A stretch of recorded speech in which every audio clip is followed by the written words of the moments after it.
Welcome back, folks, to the intermediate version of O Come All He Faithful. Just you've gone through the beginner's version, as always. If you have not done so, I strongly recommend you go to the beginner's version. It's always important to see the inception of how the song's put together, because with each new level, I tend to change things around, and it's important to be able to tie that back to the beginner's version, right?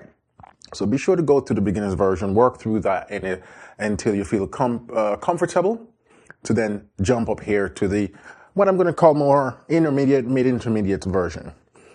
In this version, we're going to be working on weaving the chord with the melody. So in the beginner's version, we primarily kept the chords in the left, melody, single melody in the right. In the intermediate level now, we're going to be splitting the chords. So we're going to have chords in the left, chords in the right, and that melody is going to be woven in, or sort of placed at the top of the chords. We're going to also be adding some rhythms and making a few chord changes and movement, in fashion of what we'd call intermediate playing. All right, so I'm going to skip over a few things. For example, the melody. Like in the beginner's version, I show you how to pick out the melody. At this level, you should have at least have that part down, how to play the melody on its own, or how to play it the way we showed you in the beginner's version with just the chords in the left and the melody in the right. All right. We're going to be changing some position because now we're splitting the chords. So in the beginner's version, we kind of primarily did that in the left with the melody. So now we're going to split it. I'm going to open it up, and we're going to go to this octave with the fifth in the left for starters. And we're going to be playing our first inversion, one chord in the right hand, right? And I'm going to be weaving the melody.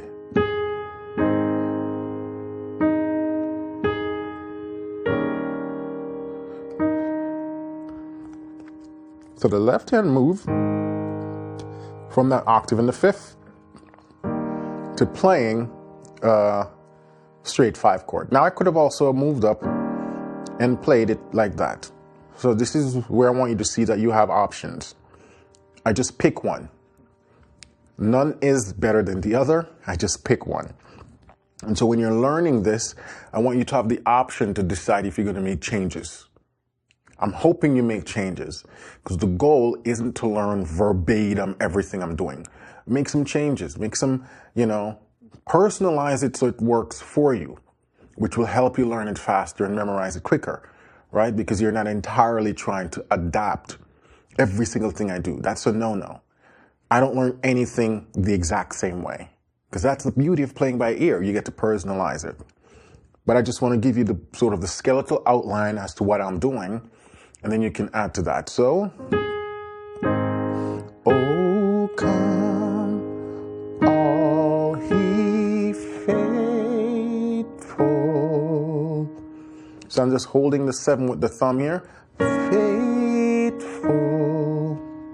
Now when we go, joyful and triumphant. Or I could go like that, or like that. You have option, or like that. So I'm just giving you all the different right hand variations. So what I did there, I kind of scale it down to 3 notes. I could have fill out the chords, but I just scale it down to 3 notes. I kind of like that 3-note movement, almost sound like a choral harmony. 1, 5, and I'm on my 6. I could have also gone down and fill out my 6 and just play that. So, but again, I like that open sound in the right hand. And so you'll realize that when it comes to playing chords with melody, there's going to be a whole lot of preference. What works for you? What sounds better to you? So as you're learning this, think about these things. What comes naturally to you? Where you find that your hands naturally want to go or play? and just go with it. Don't fight it and say, well, Warren played this in the right hand, so I have to play that. You do not. And if you find out you're struggling to play that, if it's easier to just play something else, go with that, right? Feel free. So that's what we have in your 1, 5. But you see, I have the bass in the left hand, so it's a 1, 5 in first inversion technically. 6, then to the 4. Look how I'm playing the 4 also, just sort of, I could have, or you have all these options, or that. I'm just giving you all the options again, so you know you don't have to be bound by what I'm doing. So, 4, 1 in first inversion, 1 in second inversion, see? And here I just have the interval of a 6. So it's the same chord just without that middle note. And then 5, 7. Again, in that right hand, I could have gone with that, I could have gone with that, or I could have gone with that. All part of the 5, 7 chord. So you get to decide which one you want. Let's take that again from the top. Oh, come.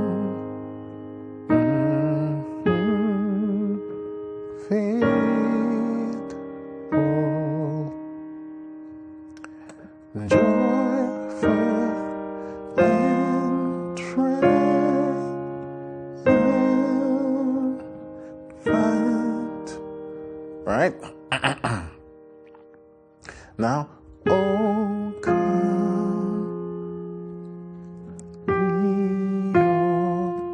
come. Now I'm introducing the 7. In that left hand I have root 5th and 7, 3 and 3rd.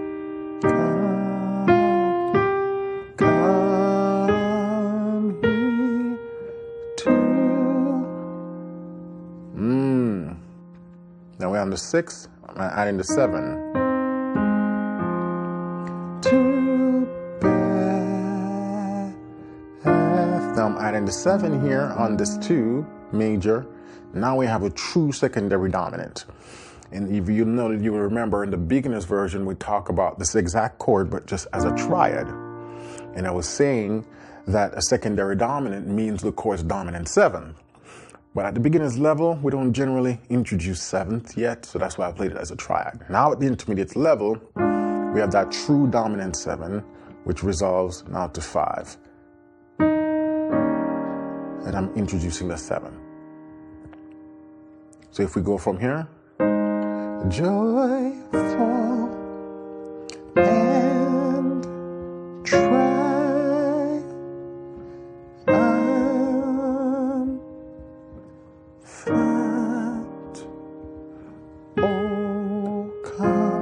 here I could have also made this the 7.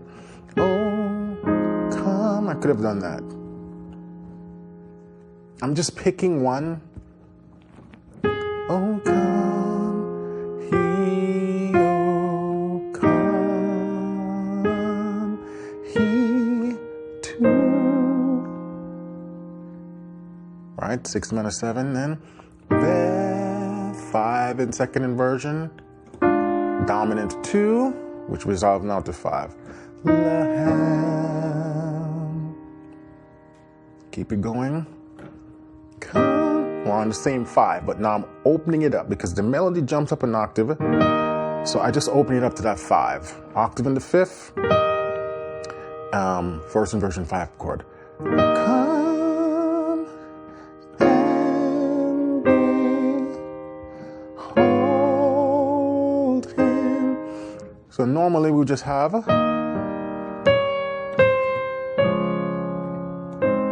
but we're spicing it up a little bit. So we're keeping that, and now I'm just harmonizing the melody. Come and behold him, harmonizing.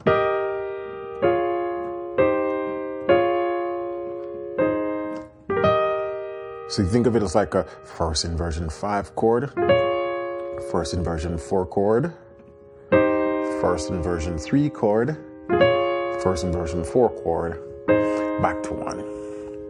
And all that's happening over this 5.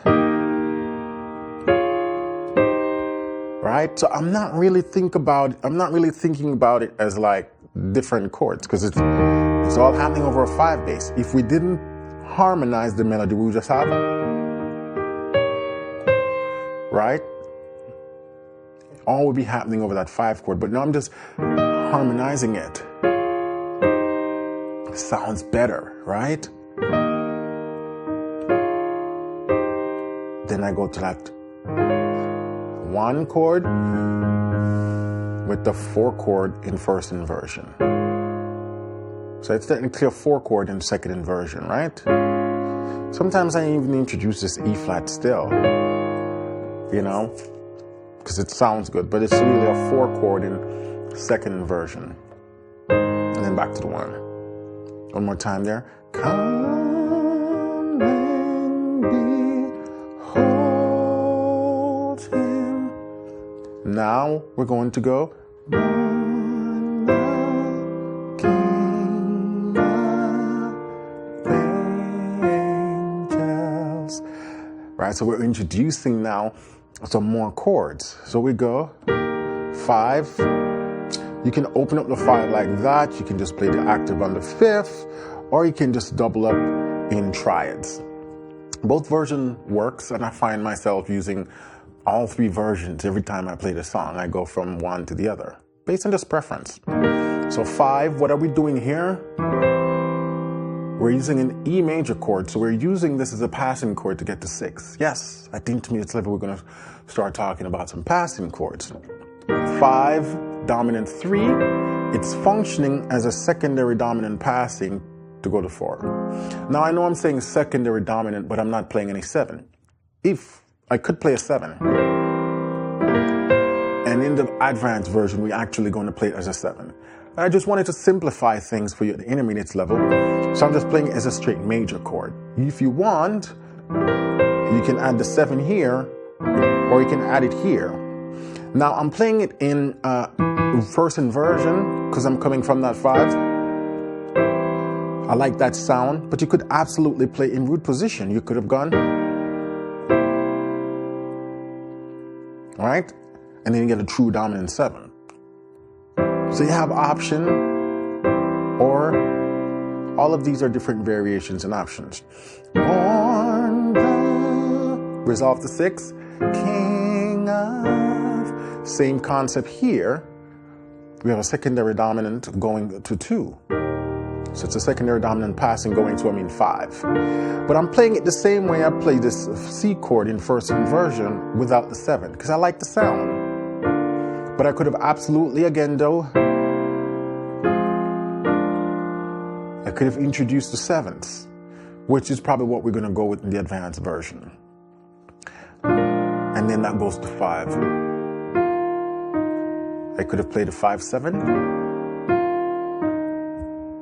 or just a straight triad. You have option. So if we take it back from again, come and behold him. I know I played as the minor. I was saving that for the advanced version, right? For the intermediate version, we just keep the standard major. I didn't want to introduce too many non-diatonic chords at the intermediate level just yet, right? I want to warm you guys up to it. So we're doing come and behold him, right? Then ball 3 major, which is functioning as a secondary dominant passing, to the 6, to the 2 as a secondary dominant passing going to 5. Angels. Now, we're back to where we start. Oh, come. But I'm going to use the same concept. I'm going to do.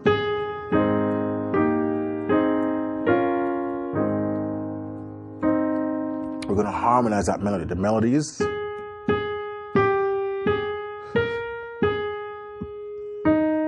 So we're harmonizing it, starting with the 1, 5 in second inversion, back to 1, to the 2 in first inversion, back to the 1, and then I just drop the melody down here. But again, because it's happening all over the one chord, we're just thinking about it as a one.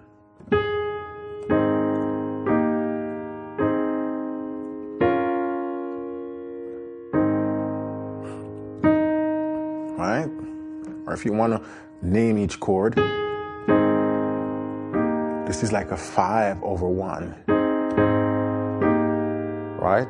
I know the screen is showing major 7 sus2. You can call it that too. Or you can just call it an E flat / A flat.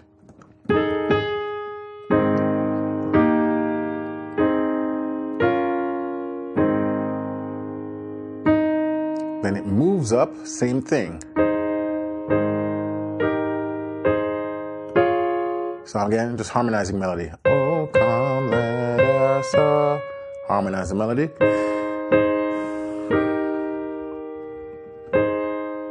To the 4, first inversion, back to the 1 in the second inversion, then to the 5. So I'm going to move up to the 5 now. So I'm mirroring each hand, just playing the same thing in each hand, right? Then melody.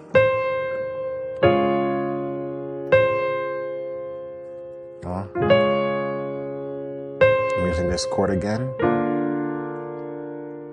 That passing to get to 5. 5 to 6.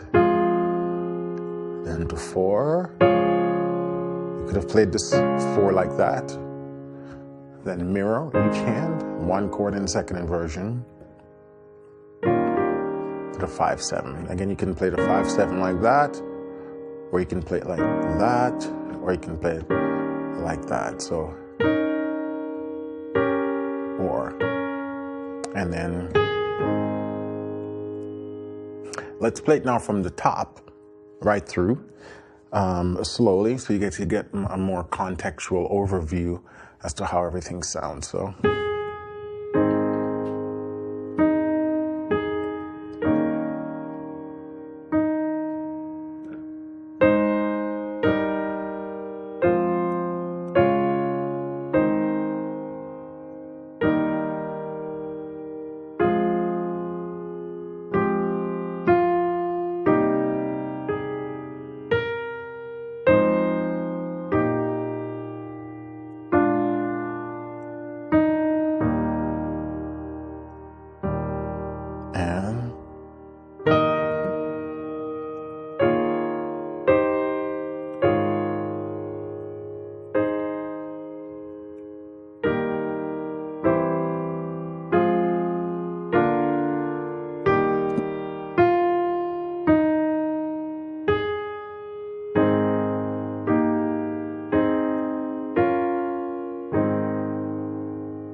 And that's it.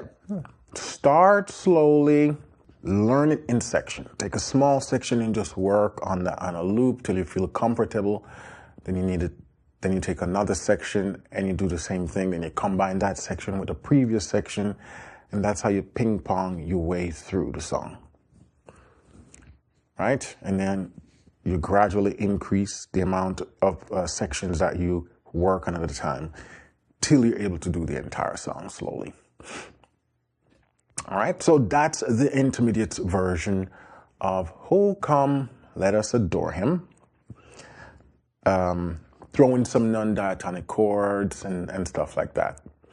Now, if you can do this comfortably and up to tempo, then you're probably going to want to check out the advanced version, where we're going to reharmonize it and add some more rhythms and stuff. All right, so stay tuned.